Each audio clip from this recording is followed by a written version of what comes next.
Right then, ladies and gentlemen, I'm making a video that's very different from what I normally do. I am a TTRPG channel, but today I'm talking about Dynasty Warriors 3, the remaster, of course. You can't get much more different than Dynasty Warriors and D&D. The only thing they have in common is they both begin with the same letter. So why am I making this video? I am a die-hard Dynasty Warriors fan. The PS2 Dynasty Warriors games, 3, 4, and 5 anyway, let's ignore Dynasty Warriors 2. Nobody liked Dynasty Warriors 2. Were the best Dynasty Warriors games, hands down. I know a lot of people like some of the modern games. They like 7 for the storytelling, they like Origins for the combat. I liked 8 for the amount of content, and while that is true, these games do have things that are better than the PS2 versions. The one thing that matters the most in a Dynasty Warriors game is the combat. And the PS2 combat, while, tank controls were a thing, felt so impactful and weighty, and that was part of the fun. The modern Dynasty Warriors games, and bear in mind, Dynasty Warriors 8 is one of my favourite, not just favourite Dynasty Warriors games, one of my favourite games of all time. It feels like you're fighting thin fucking air. You're swinging your sword around, there's no real noticeable unique animations with your weapon. You're just kind of swinging left and right and cleaning the screen of enemies while you do so. But in the old games, there was that charm about the combat. It was more personal. The reach of your weapon wasn't as extreme, even with the reach item. You were surrounded by at most a few dozen enemies, not thousands of enemies. And those enemies were far more aggressive and far more dangerous than they are in modern games. In fact, every time you hit an enemy soldier, their health bar would appear in the top left corner with their rank and their health and the portrait and the name, and also what officer they served under, because killing more enemy soldiers would reduce the morale of enemy officers, which made them easier to kill. But if you went too far into the red side of the map, which, bear in mind, in the old Dynasty Warriors games, at least Dynasty Warriors 3 and 4, wasn't as extreme as it is in modern games, because you would start with an army almost equal in size to the enemy army, because the battle wasn't entirely dependent on you as a player to win it for them. Your allies could perform well, or they could perform badly, and if your army is doing bad, especially if you're on higher difficulties in that game, there's not a lot that you as the player character can do to help. You can try and be everywhere at once, but at the end of the day, with the limited mobility of the old games, you couldn't. And so sometimes you had to genuinely think tactically about where you were going to advance and which part of the map you were going to push. In the modern games, most of that is scripted. The difficulty is artificial. You go into the red area of the map in Dynasty Warriors 8, for example, and it's more red than the other red area because you're too far in, and now the enemies are just slightly stronger. It's not as natural as the PS2 games. And so, why am I talking about the combat in the PS2 games versus the modern games? This is a remaster of the PS2 games, so surely that shouldn't be an issue. It already looks like it might. From what little we've seen on their site, I know this is only a little snippet, so I could be proven wrong, not just on this point, but on the other points I want to make as well, and I hope that I am. I hope that when this game releases, I can delete this video or something, because I was so wrong. But it looks like, A, they are using the same skins, or the same outfits, for the enemy soldiers as they've been using since Dynasty Warriors 7, which came out 14 years ago, by the way, and we've been fighting the same soldiers ever since in every Dynasty Warriors game since. But from the footage, it looks like the enemy AI is standing around, doing absolutely nothing, just like they do in modern games. The soldiers are not aggressive. They don't seem to have the same attack stances with the weapons as they did in Dynasty Warriors 3, meaning it is very unlikely that the soldiers are going to have the same combos and Muso attacks and things that they had in the old game. The old game, bear in mind, if you saw a soldier with a sword, they were using a similar moveset to an officer that has a sword, like Liu Bei or Sun Jian, and they would have similar combos and even a Muso attack of their own, especially on higher difficulties. But in modern games, they don't have combos because the enemy soldiers will dance around you for 15 minutes and then come in, swing once. It wouldn't even register as a hit on your health bar, and your haptic feedback on your controller wouldn't even kick in.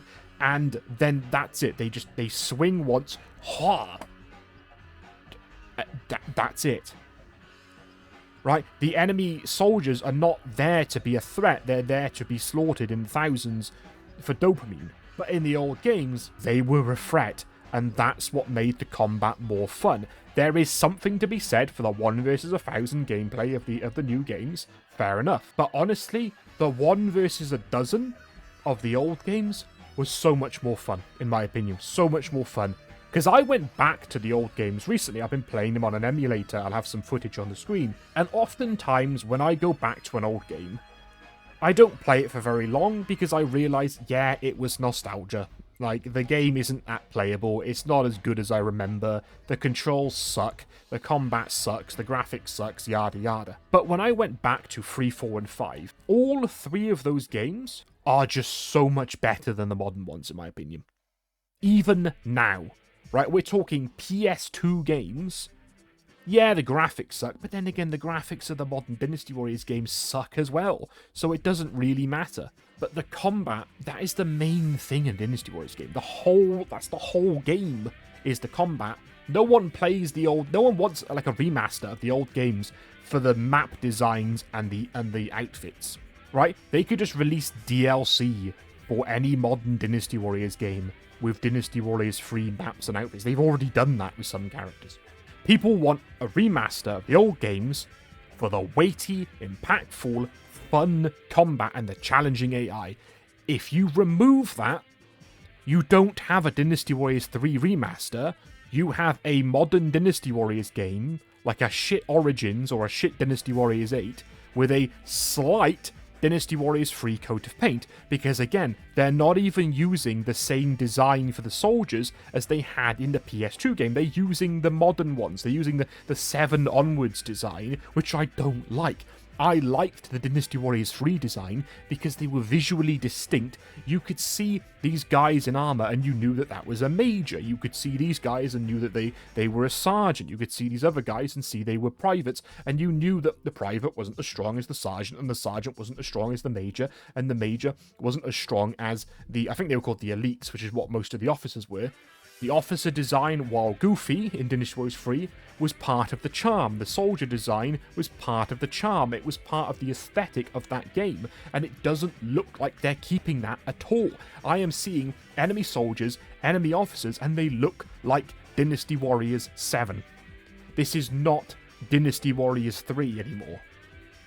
It's a modern Dynasty Warriors game, a half-assed one, I'm sure, because it's Koei, with a Dynasty Warriors 3. I don't even want to call it a coat of paint, because the only thing that looks like Dynasty Warriors 3 is the characters themselves, the playable characters. They have their Dynasty Warriors 3 outfits, but they're upscaled in Unreal Engine 5, and that's another red flag. Unreal Engine 5. I don't know if did they make Origins in Unreal? Can't remember if they did. If they did, I'll take this back, because Origins was actually a good game. For a modern Dynasty Warriors game, anyway. But the fact that it is an Unreal Engine 5... it just feels like it's probably gonna be half-assed. It feels like they're probably gonna AI generate most of the shit. They might not. Maybe I've just been burned by Koei too many times, but I don't have faith in them at all. There's so many other things I could get into. I don't want to make this video long. I want to keep it short. Just a short little rant. Like the items. I know the bodyguards are coming back, because they have mentioned them, but what's the point in having bodyguards when you're using the modern Dynasty Warriors AI? You don't need bodyguards, because the enemies are so weak. They fold when you look at them. Right? You turn to face them on your screen, and you press light attack once. You've cleaned the screen. Why do you need bodyguards? The whole point, the bodyguards were so fun, because the enemy was challenging enough to where your bodyguards could genuinely come in and save your ass. That happened to me quite a lot in the old games. In fact, one of my most memorable moments of Dynasty Warriors ever, years and years ago, I was playing Dynasty Warriors 4, and I was being chased by Lubu. He was on red hair, and I had red health, And he was chasing me down Hulao Gate or Sushui Gate, whichever one he appears on. And I kind of got cornered, so I turned around to face him, but didn't stand a chance against the guy. And one of my bodyguards ran at him and basically pole vaulted and kicked him off his horse. I have no idea how they managed to dismount the guy, but he ran in, knocked the guy off his steed, and I was able to escape. The bodyguard died and I ran away. That wasn't a scripted event. That wasn't a cutscene like it would have been in a modern Dynasty Warriors game. That was a natural moment that occurred naturally in the game because the bodyguard AI was really good. Right? They were just like the enemy soldier AI. They were quite aggressive. Sometimes, yeah, they might stand there with their thumbs up their ass when they were lower rank, and you were like, come on, please kill something. I need you to level up. But especially when they got to, like, major rank and elite rank, that the bodyguards were genuinely beasts. I remember once I deliberately only took one bodyguard into a battle just to see if it could 1v1 an enemy officer, and it did. They were part of the progression system of that game. You start out, you're pretty weak, you're barely able to handle a few packs of enemy soldiers at once, especially on like higher difficulties. But then your bodyguards, they grow with you. You get stronger, your bodyguards get stronger, and now you're a force of reckoning on the battlefield, but you're still not anywhere near as powerful as the modern games, and I liked that. You were just a general. You felt like an actual general in the battle. You weren't some godly Marvel hero that has descended from the heavens to solo the entire enemy army. Because that's another thing. Like I said earlier, I think, your army, when you start in the game, in the old game, especially Dynasty Warriors 3, was about the same size as the enemy army. There's about as much blue on the map as there is red. And it was genuinely just natural state of flow, whether your army would push the enemy or the enemy would push you. It mostly depended on morale. I think Dynasty Warriors 5, as much as Dynasty Warriors 5 was actually my favourite Dynasty Warriors game, I think it was the culprit for some of the downfall of this style of game, where you would just start in like a corner little base with a tiny blue blob and barely any troops of your own, versus the map, which is like 90% red, because they were like, well, we're just going to put more enemies on the field for you to kill and for you to fight, so you can get 10,000 kills in a single battle, and it's going to be all you. Your allied officers and allied soldiers mean nothing in modern Dynasty Warriors games. Right, every now and then they might kill an enemy officer, but instead of you feeling like that's a good thing, like in Dynasty Warriors 3, if your army is doing well and it's pushing and it's defeating the enemy army, it's great. You're like, oh, fantastic, we're winning. Right, the music starts playing. But in the modern game, your army starts pushing, killing officers, and you're like, oh, for fuck's sake, I wanted to kill that officer. I wanted to kill those guys over there. I was riding over there at the speed of light on my red hair, which was very easy to obtain, to get over there so I could get my 1,000 kills. I'm on 997. I need more kills, please. I know I'm ranting, and I know a lot of this is just... It's probably silly. But I'm genuinely worried about this game, because Dynasty Warriors 3 is one of my favourite games of all time. I spent my entire childhood playing this game and Dynasty Warriors 5. I did play 4 quite a bit as well. Like I said, one of my most memorable moments was from 4. But I actually preferred 3 and 5, funnily enough. And so, hearing that Dynasty Warriors 3 was getting remastered, I was so excited. And I looked on the site and I thought, fuck. Koei strikes again with their lazy shit. They're just copy-pasting Dynasty Warriors 7 like they've been doing for the last 14 years. And they're going to call it Dynasty Warriors 3 because you can run around in Lubu's clown outfit like he had in Dynasty Warriors 3. And they're going to be, look, guys, it's a remaster of the old game. No, actually, it's a butchering of the old game. You fucked it.